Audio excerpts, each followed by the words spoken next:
नमस्कार, प्रणाम। हरियाणा में हाल ही में एक दुखद और चिंताजनक घटना हुआ है, जिसमें गौ रक्षकों द्वारा एक निर्दोष छात्र की जान ले ली गई है। इस घटना ने राज्य में सुरक्षा व्यवस्था और कानून के पालन पर गंभीर सवाल खड़े कर दिए हैं। यह मामला समाज में उभरती कट्टरता और हिंसा की ओर भी इशारा करता है, जहां बिना सोचे समझे किसी पर भी संदेह किया जा सकता है और यह संदेह उसकी जान ले सकता है। आइए इस पूरे घटनाक्रम को विस्तार से समझते हैं। हरियाणा के पलवल में गौ रक्षकों ने कार सवार छात्र की गोली मारकर हत्या कर दी। घटना 23 अगस्त की है। मृतक की पहचान फरीदाबाद के रहने वाले आर्यन मिश्रा के रूप में हुआ है। वह 12वीं कक्षा का छात्र था। इस मामले में 5 आरोपियों ने पुलिस के सामने सरेंडर कर दिया है। सोमवार 3 सितंबर को पुलिस ने खुलासा किया कि पकड़े गए लोग गोरक्षा दल से जुड़े हुए हैं। उन्हें सूचना मिली थी कि डस्टर गाड़ी में कुछ तस्कर शहर में घूम रहे हैं। वहीं आर्यन मिश्रा अपने दोस्तों के साथ डस्टर गाड़ी में नूडल खाने के लिए गया था। गोरक्षकों ने उन्हें तस्कर समझकर दिल्ली आगरा नेशनल हाईवे पे करीब 30 किलोमीटर तक पीछा किया। इसके बाद फायरिंग करनी शुरू कर दिया। इसमें गोली लगने से आर्यन की मौत हो गई। फरीदाबाद एनआईटी के 5 नंबर इलाके में रहने वाला आर्यन मिश्रा 23 अगस्त की रात को 11 बजे घर से दोस्त सैकी, मकान मालिक के बेटे हर्षित, उसकी मां श्वेता गुलाटी और 2 महिलाओं के साथ वर्धमान मॉल में नूडल खाने के लिए गया था। इसी दिन गौ रक्षकों को सूचना मिली थी कि शहरों में डस्टर और फॉर्च्यूनर गाड़ी में गौ तस्कर घूम रहे हैं। आर्यन मिश्रा और बाकी लोग जब नूडल खाकर लौट रहे थे तो सेक्टर 21 के पास स्विफ्ट कार सवारों ने हर्षित की डस्टर कार को रुकाने का प्रयास किया, रुकाने का इशारा दिया था। गाड़ी हर्षित चला रहा था, साथ में आर्यन बैठा था। श्वेता गुलाटी ने बताया कि दूसरी कार में पुलिस जैसी लाइट लगी हुई थी। यह देखकर उन्हें लगा कि पुलकित गुलाटी ने साइकी को पकड़ने के लिए पुलिस को भेजा है। इसके बाद स्विफ्ट सवारों ने उनकी कार का पीछा करना शुरू कर दिया। जब हर्षित ने कार भगाई तो गौ रक्षकों को लगा कि डस्टर में भी तस्कर ही है। करीब 30 किलोमीटर तक पीछा करने के बाद गौ रक्षकों ने फायरिंग कर दी। पलवल के गदपुरी में एक गोली कंडक्टर साइड पर बैठे आर्यन मिश्रा के सिर में लग गई। इसके बाद कार रुकी तो उन्होंने आर्यन को एक और गोली मारी, लेकिन कार में महिलाओं को देखकर गौ रक्षकों को लगा कि उन्होंने गलत लोगों का पीछा किया है। इसके बाद वे चले गए। आर्यन को फरीदाबाद के अस्पताल में ले जाया गया। यहाँ 24 अगस्त को इलाज के दौरान उसकी मौत हो गई। इसके बाद गौ रक्षकों ने फरीदाबाद पुलिस के सामने सरेंडर कर दिया। आरोपियों की पहचान अनिल, कौशिक, वरुण, कृष्णा, आदेश और सौरभ के रूप में हुआ है। शुक्रवार को पुलिस ने कोर्ट में पेश कर उन्हें 2 दिन की रिमांड पे लिया है। एसीपी क्राइम अमन यादव बताए कि आरोपियों की अभी तक किसी भी संगठन से जुड़े होने की कोई जानकारी नहीं मिली है। पिता शिवानंद मिश्रा ने कहा कि बड़े बेटे अजय मिश्रा ने 2023 में मकान मालिक कृष्णा गुलाटी को 4,15,000 रुपये दिए थे, जिसमें एक एग्रीमेंट साइन हुआ था। इसके मुताबिक गुलाटी के मकान की 3री मंजिल को अजय मिश्रा ने अपने पास गिरवी रखा हुआ था, जिसमें वह रह रहे थे। 23 अगस्त को कृष्णा गुलाटी की पत्नी श्वेता बेटे के साथ आर्यन मिश्रा को अपने साथ ले गई, जिसके बाद आर्यन की मौत की खबर मिली। गौ रक्षकों को संदेश हुआ कि इस कार में गो तस्करी की जा रही है। बिना किसी ठोस प्रमाण या सूचना के उन्होंने कार का पीछा करना शुरू कर दिया। यह पीछा लगभग 30 किलोमीटर तक चला। इस दौरान कार में बैठा छात्र, जो शायद इस खतरे से अनजान था।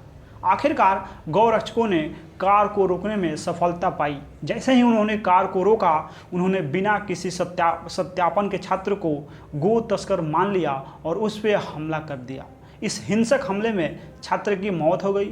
यह घटना जितनी चौंकाने वाली थी उतनी ही दुखद भी, क्योंकि इसमें एक निर्दोष छात्र की जान चली गई है, जो सिर्फ गलतफहमी का शिकार बना है। इस घटना के बाद समाज में आक्रोश और भय का माहौल है।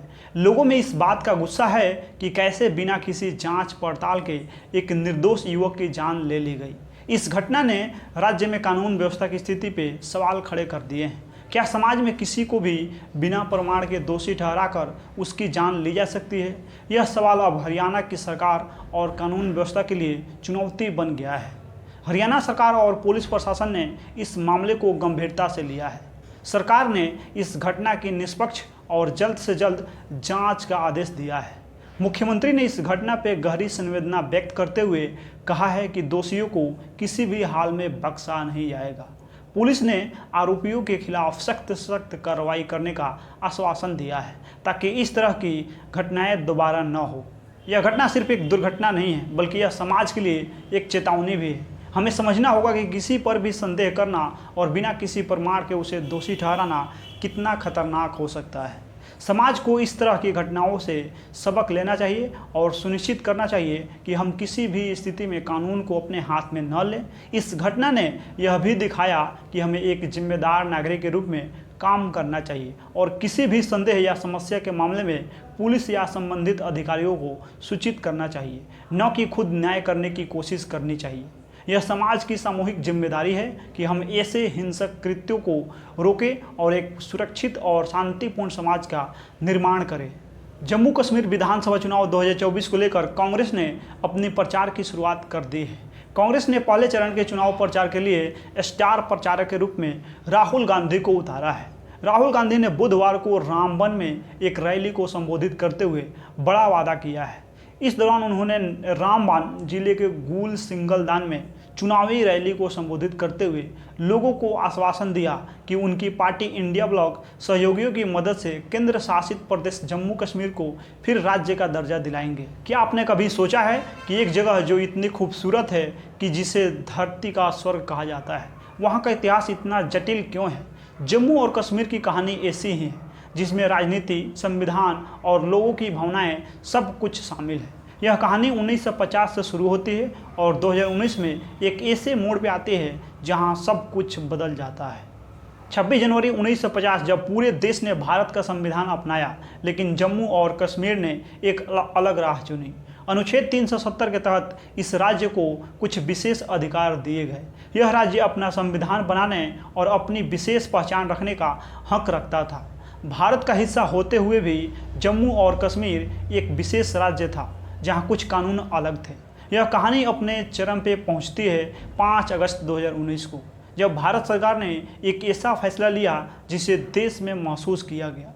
अनुच्छेद 370 जो इस राज्य का विशेष दर्जा बनाए रखता था, उसे ख़त्म कर दिया गया।